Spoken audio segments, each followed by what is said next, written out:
మొదటి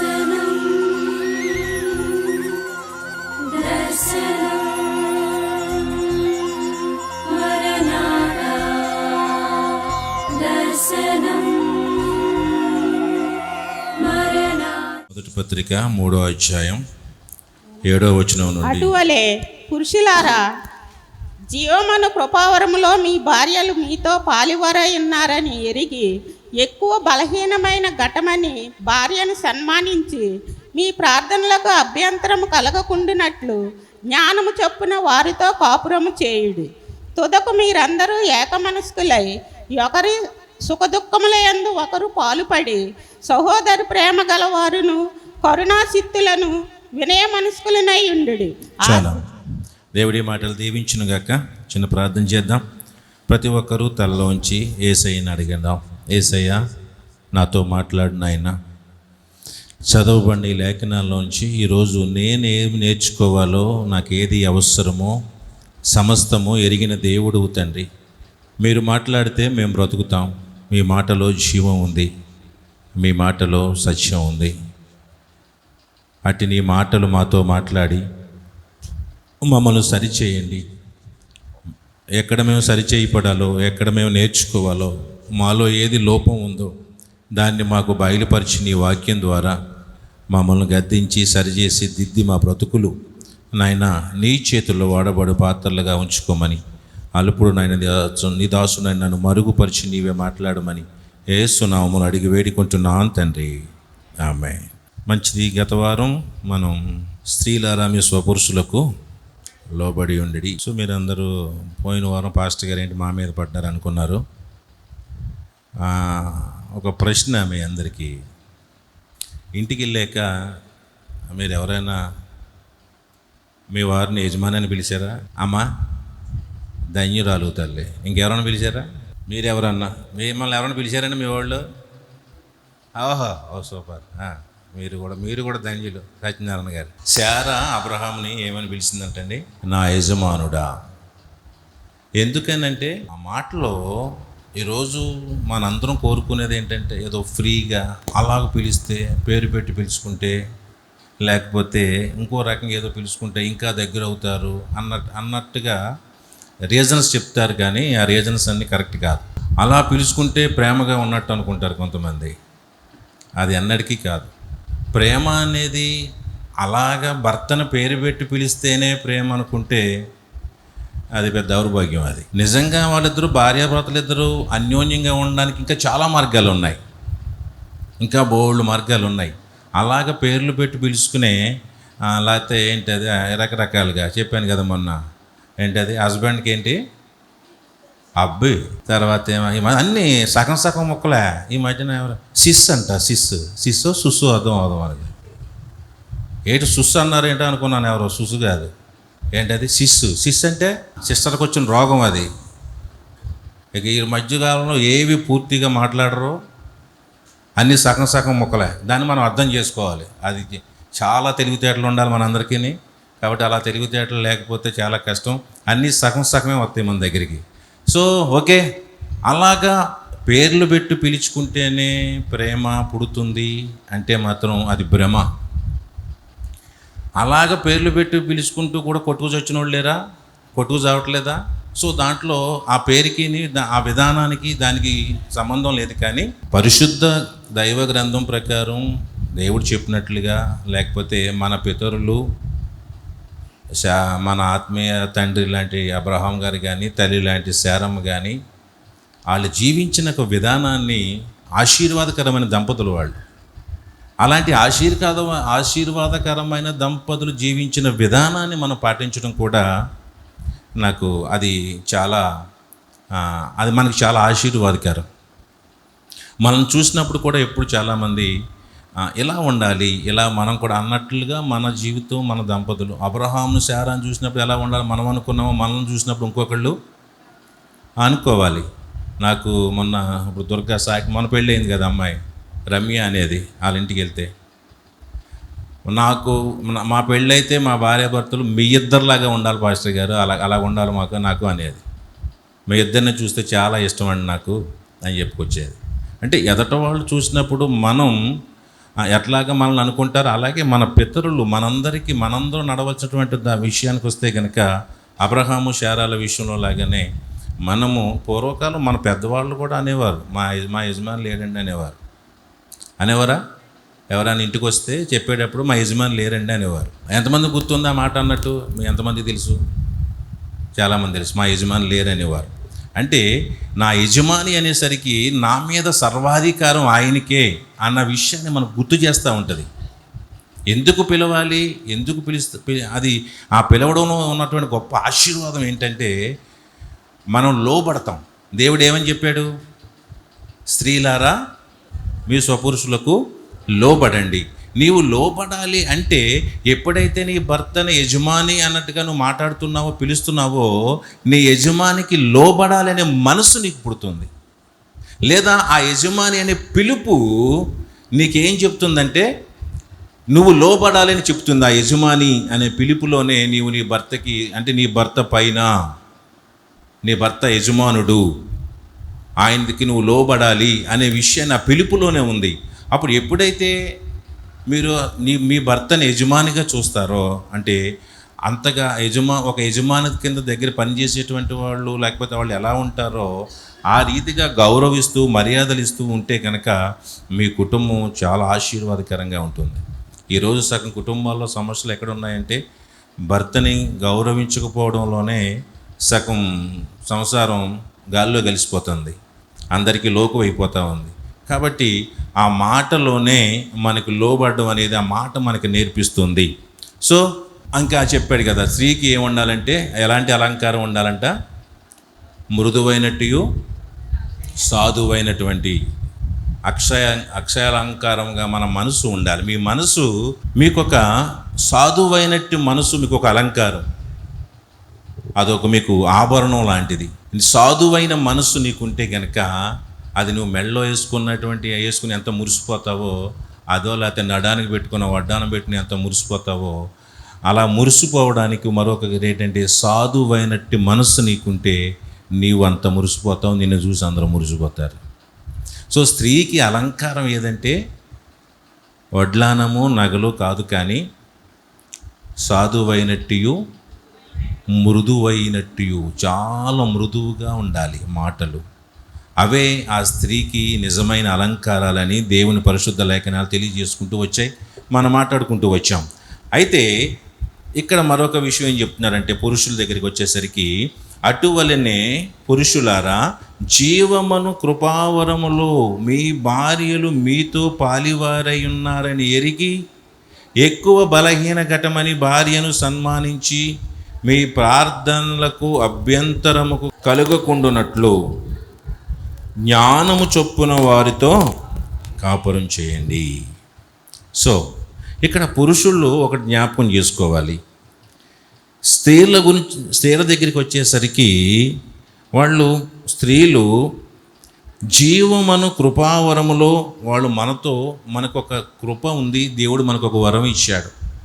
జీవం అని, మనం బ్రతకాలి అంటే, మనం జీవించాలి అంటే కనుక దేవుడు మనకు అనుగ్రహించినటువంటి ఈ జీవం అనే కృపావరములో మనతో పాటు ఇంకెవరు ఉన్నారండి? పురుషులు చెప్పాలి, మనతో పాటు ఎవరున్నారు? జీవమును కృపావరములో మీతో ఎవరు పాలువారై ఉన్నారు? పురుషులు. చదివారా? వాక్యం చదివారుగా. భార్యలు ఉన్నారు మీతో, పార్ట్నర్స్.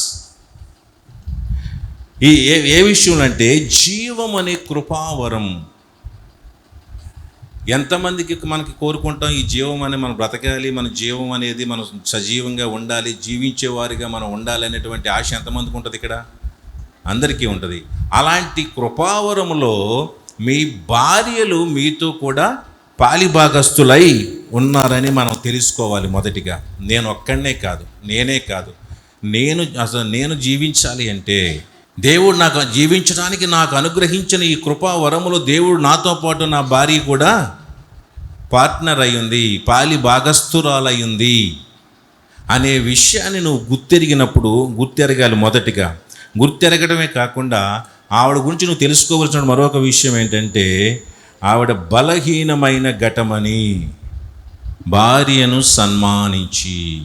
భర్తలను సన్మానించమనలేదు, భార్యలను సన్మానించి అంటే ఇప్పుడు సాయంత్రం వెళ్తా మీరు ఇంటికి వెళ్తే ఒక పూల దండాను ఒక సాల్వా కొనుక్కెళ్ళండి.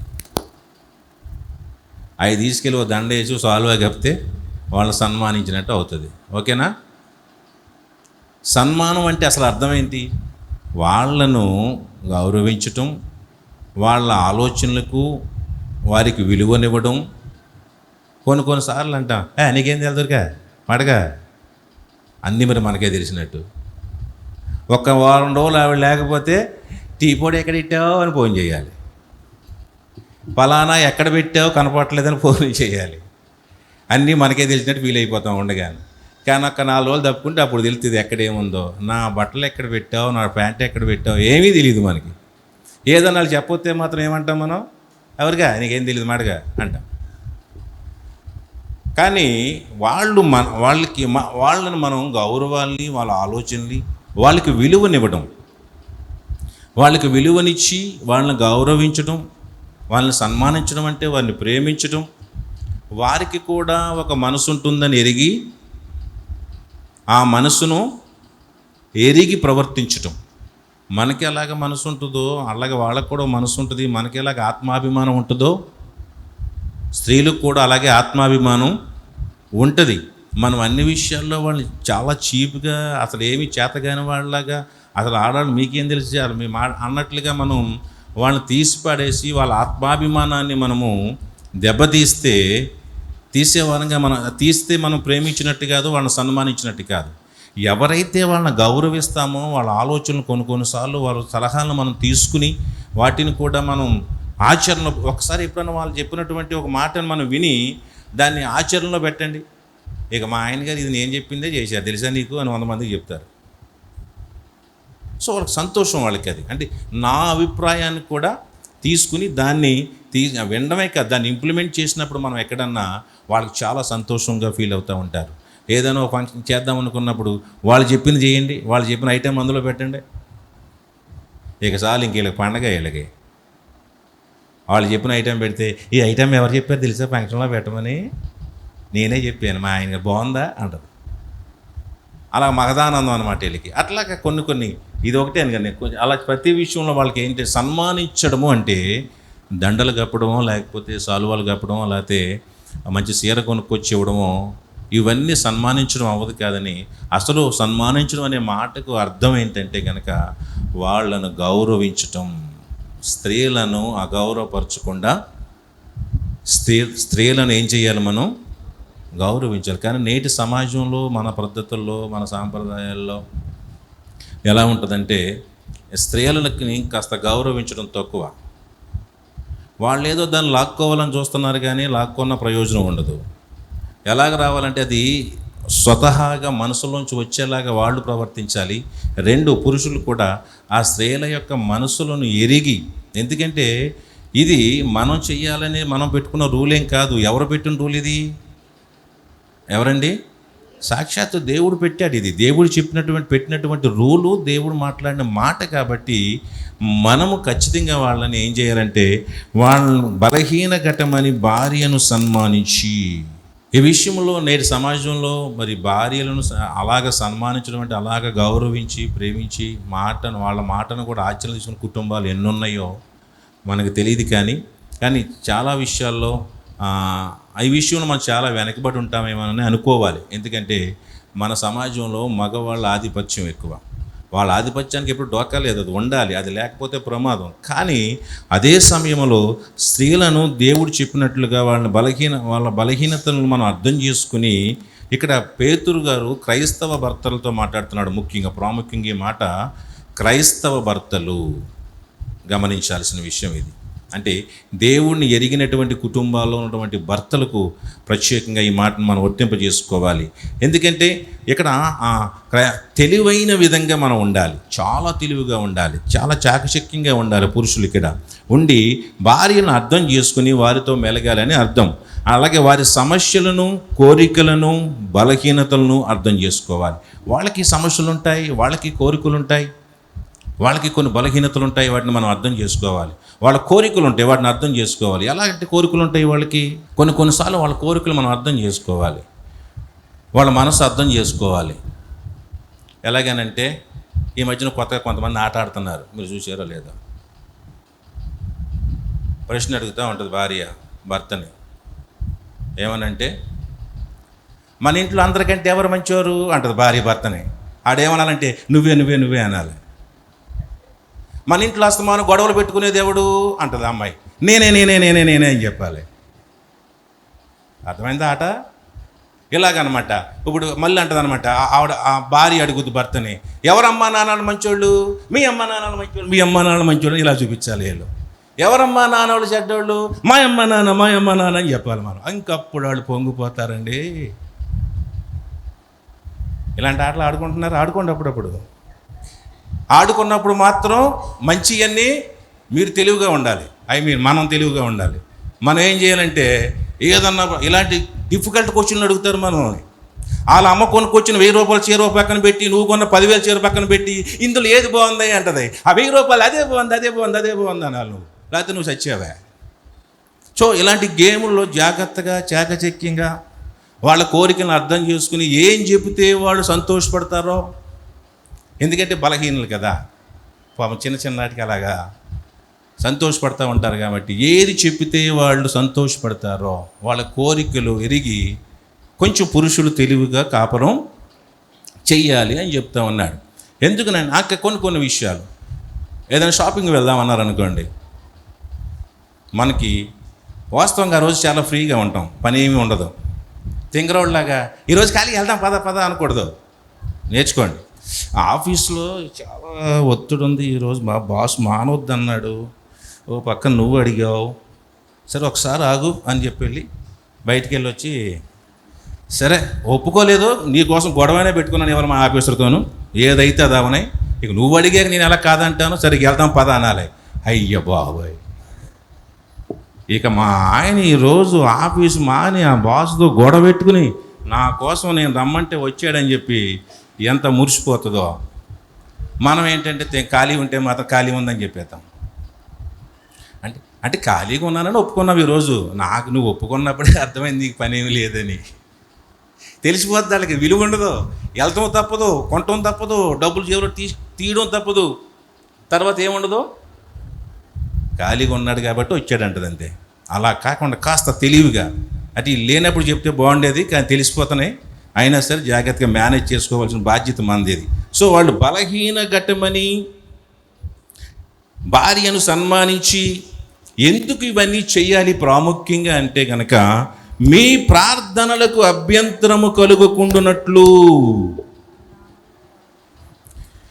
ఇక్కడ ఒక క్రైస్తవ భర్తగా ఉండి ఒకవేళ భార్య రక్షింపబడినటువంటి భార్య ఒకవేళ ఉన్నట్లయితే గనుక దేవుని పిల్లలారా, ఈ విధంగా మనం ప్రవర్తించకపోతే భర్తలు దేనికి ఆటంకం అవుతారంటే వాళ్ళు మీ ప్రార్థనలకు ఆటంకం అవుతారు. ఎందుకంటే ఇక మనకు తెలియంది ఏముంది, చందగారం మొదలైన ఎల్లాల పోరు ఏదో ఆగమంట కురుస్తూనే ఉంటుంది. వర్షం ఎలా కొనసాగుతూ ఉంటుందో ఈ పోరు అలాగే కొనసాగుతూ ఉంటుంది. ఇక మీకు ప్రార్థన ఉండదు, పాడు ఉండదు, ఏముండదు. ఇంకా అలా కాకుండా ఇక్కడ క్రైస్తవ భర్తలు ఒకవేళ భార్య రక్షించబడకపోయినట్లయితే కనుక వాళ్ళు ప్రవర్తించాల్సిన విధానం కూడా ఇక్కడ స్పష్టంగా చెప్తున్నాడు. ఎందుకంటే మీ ప్రార్థనలకు అభ్యంతరం కలగకున్నట్లు. ఇట్లాగా వాళ్ళని మనం సన్మానించకుండానో లేకపోతే వాళ్ళని ప్రేమించకుండానో వాళ్ళని గౌరవించకుండానో మనం ఎంత ప్రార్థన చేసినా దానికి వాళ్ళు ఆటంకంగా ఉండి రకరకాల మాటలు వాళ్ళు మాట్లాడుతూ ఉంటారు. ఒక నిజంగా క్రైస్తవ ఎరగని భార్యలు గట్ల ఉన్నట్లయితే, దేవుని ఎరిగిన భర్తలకు ఒక ఎరగని భార్యలు ఉన్నట్లయితే నువ్వు అర్థమానట్లా నీవు చేసుకునే ప్రార్థనలకు వాళ్ళు అడ్డుగా కాకూడదంటే వాళ్ళకి దక్కాల్సిన వాటిని వాళ్ళకి దక్కనిస్తే నీ ప్రార్థనకు వాళ్ళు ఆటంకంగా. ఇది ముఖ్యంగా ఒకవేళ ఎరగనటువంటి క్రైస్తవ్యాన్ని ఎరగనటువంటి భార్య ఒకవేళ ఎరిగినటువంటి భర్తకు దేవుని భర్తకు ఉన్నట్లయితే కనుక ఆ కుటుంబాల్లో జరిగేటువంటి ఒక సమస్యను చూసినట్లయితే కనుక మీ ప్రార్థనలకు అభ్యంతరము కలుగకుండానట్లు జ్ఞానము చొప్పున వారితో కాపురం చేయండి. ఇక్కడ భార్యలతో కాపురం చేయాలి అంటే ఏం కావాలి పురుషులకి? ఏం కావాలండి? జ్ఞానం కావాలి. మనకున్న ఉద్యోగమో, మనకున్న డబ్బో, మనకున్న బలమో, మనకున్న తెలివితేటలతోనో, ఒక లోక సంబంధం తెలివితేటలతోనో కాపురాలు చేయలేరు ఎవరు కూడా. ఒకవేళ కొంతమంది బలవంత కాపురం చేద్దాం అనుకుంటా ఉంటారు. బలవంత కాపురాలు కూడా చేయలేవు, జరగవు కూడా. నువ్వు ఎంత అదిమాయించి లేకపోతే ఎంత భయపెట్టి వెళ్ళిపోతావా? వెళ్ళిపో. మీ అమ్మగారింటికి వెళ్తే ఏముంటుంది అక్కడ?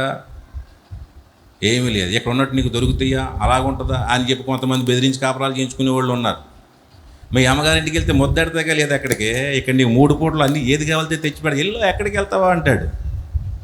ఇక ఆ దెబ్బతో భయపడిపోయి ఇక్కడే ఉంటుంది, వెళ్ళలేక మింగలేక. కానీ కాపురం మనసులో ఏముంటుంది? మీ అమ్మాలు తింటాకే ముద్ద లేదే, నీకేం పెడతారు వాళ్ళు? నిన్ను ఎప్పుడో 20 ఏళ్ళ క్రితమే నా నెత్తి మీద వదిలేశారు అంటాడు. ఇవన్నీ చూసి నిజమేనేమో, అక్కడికి వెళ్తే ఇంకా తిప్పలు ఎక్కువ అవుతాయేమో అనుకుని ఇక్కడే సెటిల్ అయిపోతుంది. అలాగ బెదిరించి ఇక్కడ సెటిల్ అయిపోయి ఇక్కడ ఉన్న కాపురం సజావుగా ఉంటుందా? కాపురం సజావుగా ఉంటుందా? ఉండదు. అలా కొన్ని విషయాల్లో ఎల్లు నీ సంగతి, ఎల్లు నువ్వు ఎలా చూస్తా నీ సంగతి అంటాడు. ఏ కోపం వచ్చిందని అంటే ఇలాగ బెదిరించి మనకున్న బలం చేత దీని చేసో మనం వాళ్ళతో కాపురాలు చేయించలేం. అంటే సంసారంలో కలిసి కొనసాగేలాగా వాళ్ళు ప్రయత్నించేలాగా మనం చేయలేం. మనకున్న డబ్బు మరొకటి ఇవన్నీ చూపించి వాళ్ళని మనతో కలిసి ప్రయాణం చేసేలాగా మనం చేయలేం. కానీ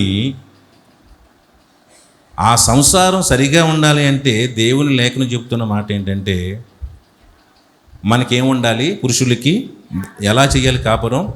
జ్ఞానంతో చేయాలి. మరి జ్ఞానం అందరికీ ఉందా? అందరికీ జ్ఞానం ఉంటుందా? ఇప్పుడు ఇక్కడ ఎవరికి జ్ఞానం లేదన్న కోపం వస్తుంది పురుషులకి. కానీ మనకున్న జ్ఞానం వేరు, భార్యలతో సంసారం చేయడానికి మనం ఉపయోగించవలసినటువంటి దైవికమైన జ్ఞానం వేరు. ఆ దైవికమైన జ్ఞానము మనందరికీ ఎక్కడి నుంచి వస్తుందంటే యెహోవా యందు భయభక్తులు దేనికి మూలం? జ్ఞానమునకు మూలము అని దేవుని లేఖనం తెలియజేస్తూ ఉంది.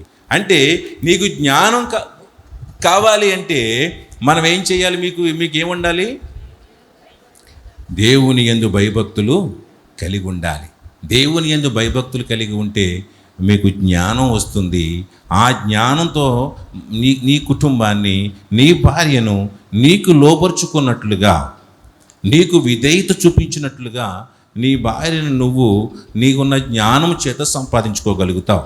కాబట్టి దేవుని పిల్లలారా, అందుకే అంటాడు కదా ఆ చక్కటి 128 యెహోవా యందు భయభక్తులు కలిగిన వాడు ఇలాగూ ఆశీర్వదించబడును.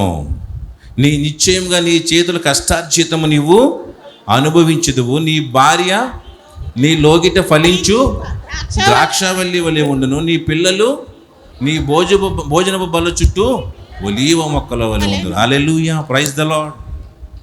అంటే ఇప్పుడు యెహోవా యందు భయభక్తులు కలిగిన వాడి కుటుంబం ఎలా ఉంటుంది? యెహోవా యందు భయభక్తులు కలిగి ఉండడం వల్ల ఏమొస్తుందని చెప్పుకున్నాం? జ్ఞానం వస్తుంది. ఆ జ్ఞానం ఉన్నవాడు కుటుంబం ఎలా ఉంటుంది?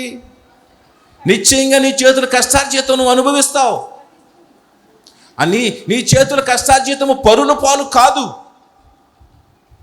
అంతేకాకుండా నీవు ఎప్పుడైతే యెహోవా యందు భయభక్తులు కలిగి ఉంటావో, దాని ద్వారా జ్ఞానాన్ని పొందుకుంటావో, ఆ జ్ఞానంతో నువ్వు నీ కుటుంబాన్ని సరి చేసుకుంటావో, అప్పుడు నీ భార్య ఫలించు ద్రాక్షావల్లి నీ ఇంటిలో, నీ బిడ్డలు నీ భోజనం బల్ల చుట్టూ ఒలీవ మొక్కలు. అంటే దాన్ని వివరిస్తే మళ్ళీ పెద్ద అది వేరే సబ్జెక్ట్ అయిపోతుంది. కానీ అంటే పిల్లలు ద్రాక్ష పళ్ళు అనేవి నేను చాలామంది ఇళ్ళల్లో చూసారా, ఇంటికి గుమ్మాలకి డోర్లకి ఏం చెక్కిస్తారు చెప్పండి? పూర్వకాలం నుంచి కూడా అదే ఎక్కువ ఉండే. ఏంటయ్యి పూర్వకాలం తలుపుల మీద ఎక్కువ ఏముంటాయి చెప్పినా మీకు? పెద్ద పెద్ద లోగిట్లో వాటి మీద గుమ్మాలకు కానీ డోర్స్ మీద కానీ ఎక్కువ ఈ ద్రాక్ష వల్లే చెక్తారు. ఎక్కువ ఈ తేగాను ఆ ఫ్రూట్స్ ఎక్కువ చెక్తూ ఉంటారు. ఏదైనా అట్లాగే ఏదో మనం ద్రాక్ష అంటే అది ఫలింపుకిని లేకపోతే ఆశీర్వాదాన్ని గుర్తుగా మనం ఎంచుకుంటూ ఉన్నాం. అట్లాగే మనం డోర్ల మీద చెక్కించుకుంటే అవ్వదు. కానీ నీ భార్యతో నువ్వు తెలివిగా కాపురం చేస్తే నీ భార్య ఫలించు ద్రాక్షావల్లి. హల్లెలూయా. నీ బిడ్డలు నీకు ఆయాసాన్ని తీసుకురారు. నీ బిడ్డలు ఒలీవ మొక్కలు. ఆ ఒలీవ మొక్కలు కూడా సబ్జెక్ట్ ఎత్తుకుంటే 1 నెల సరిపోతుంది మనకి. జస్ట్ 2 మాటలు చెప్పేస్తాను. ఒలివ మొక్కలను తెలుసు కదా మనకు, ఆలివ్ ఆయిల్తోనే అప్పుడు ఆ రోజు దేవుడికి అతి పరిశుద్ధ స్థలంలో దీపం వెలిగించేవారు. దీపస్తంభం ఉండేది కదా, 7 ఉండేది కదా, వాటిలో దీపస్తంభాలు ఆ నూనె పోసి అక్కడ వెలిగించేవారు ఒలివ ఆయిల్. ఆ ఒలివ అంటే నీ బిడ్డలు ఎక్కడ ఒక దేవుని సేవకు ఉపయోగపడేవారిగా ఉంటారు నీ బిడ్డలు.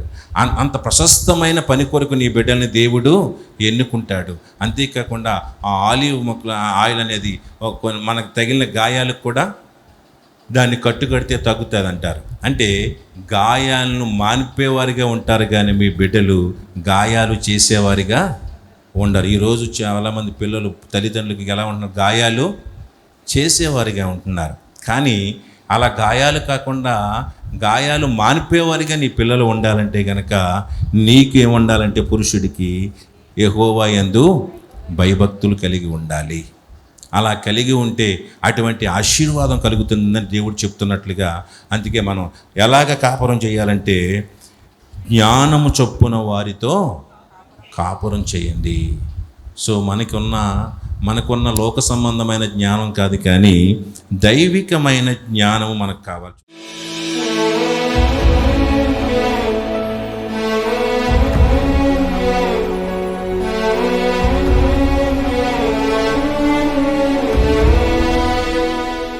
స్తోత్రము నాయన, స్తోత్రం తండ్రి, పరిశుద్ధుడా, మహోన్నతుడా, కృప కలిగిన దేవా, సర్వశక్తివంతుడా, సర్వాధికారి, మీకు వందనాలు చెల్లిస్తూ ఉన్నాం. ఈ దినము నాయన ఇదిగో నీ లేఖనాలు నేర్చుకోవడానికి, మమ్మల్ని మేము సరిచేసుకోవడానికి, నీ వాక్యం అనే అద్దంలో మమ్మల్ని మేము తొంగి చూసుకోవడానికి. వాక్యము అద్దము వంటిది అన్నావు నాయన. ఆ అద్దంలోకి చూసుకున్నప్పుడే మాలో ఉన్న లోపాలు కనపడతాయి. ఈరోజు మేము వాక్యం అనే అద్దంలో మమ్మల్ని మేము చూసుకుంటూ ఉన్నాం. మేము ఎలా ఉన్నామో, ఎక్కడ లోపం ఉందో దాన్ని స్పష్టంగా నీ వాక్యం మాకు చూపిస్తూ ఉంది నాయన. భార్యాభర్తలు ఒకరి పట్ల ఎలా ఉండాలో తెలియచేశావు. సంఘంలో విశ్వాసులు ఒకరి పట్ల ఒకరు ఎలా ఉండాలో, ఒకరిని ఒకరు ఎలా సన్మానించుకోవాలో, ఎలా గౌరవించుకోవాలో, ఘనపరుచుకోవాలో, మీకంటే ఇతరులను ఎలాగ ఎక్కువగా మనం గౌరవించుకోవాలో ఈరోజు నీ సందేశం ద్వారా నేర్పించి మమ్మల్ని అందరినీ ఏక మనస్కులయ్యి ఉన్నావు. ఎందుకంటే మా అందరిలో ఉన్నది నీ మనసే నాయన. నీ ఆత్మ మాలో ఉన్నప్పుడు నీ ఆత్మ ఒక్కో చోట ఒక్కో రకంగా ఉండదు కదా నాయన. అలాగని మేమందరము నీ ఆత్మతో నింపబడిన వారమైతే మాదందరిది ఏక మనస్సు అవుతుంది తండ్రి. అట్టి కృపను మాకు ఇచ్చినందుకు నీకు వందనాలు చెల్లిస్తూ, విన్న వాక్యాన్ని బట్టి మేము ఆచరణలో పెట్టుకుని ముందుకు సాగే కృపను మాకు అనుగ్రహించమని, అన్ని విషయాల్లో నీవే మాకు తోడయ్యండి నడిపించమని, విన్న వాక్యమును నాయన మాలో ఫలించినట్లుగా విని మేము వదిలేస్తే ప్రయోజనం లేదు, కానీ దాన్ని ఆచరణలో పెట్టుకునే కృపను మాకు దయచేయమని యేసు నామములో అడిగి వేడుకుంటున్నాం తండ్రి. ఆమేన్. దేవుడు మిమ్మల్ని దీవించును గాక. God bless you.